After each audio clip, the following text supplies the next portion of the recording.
Assalamu alaikum YouTube көрүүчүлөр, жылкы сүйүүчүлөр, туугандар, сатууда туугандар, мына ушул кулум бар.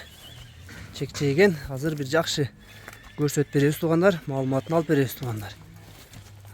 Туугандар, кулунун сөөгүн жакшылап бир байкагыла. Өтө сөөктүү жылкы экен. Тай жаныбардын туугандарына көкүрөгүн көргүлө. Көкүрөк дагы жинди экен.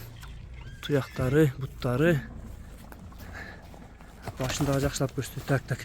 Бир аз озорук экен жылкы. Куштуктары өтө жакшы. Азыр маалыматын алайлы биринчи. Байжигит, күрөң качкандын бир маалыматын берчи. Бул күрөң качка аке Россиядан келген Абакандан. 50 баш кулундун арасынан тандалган кулум бул. Өзүмө энчи болуп келген нерсе болчу. Ичине азыр шартка байланыштуу сатпага койдум.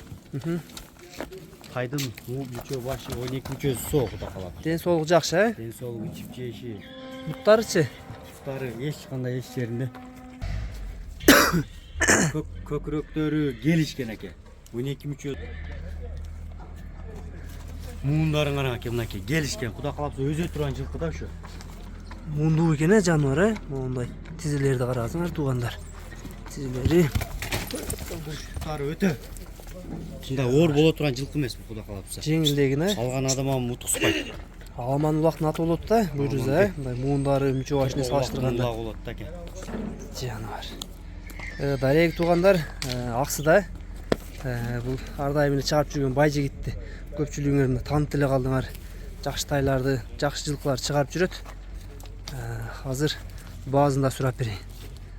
Байжигит бул качкандын баазы канча эми айтчы? Баазында эле жеңил эле коем аке. 170 000 кеми бар. 170 000 кеми бар, 170 000 кеми бар экен туугандар. Сурайт кезиңер кеми. Сурайсың, чалып. Негизи чынына туугандар тайына сөөк башы, мүчө башы өтө жакшы экен. Жаныбар. Моюну карагыла.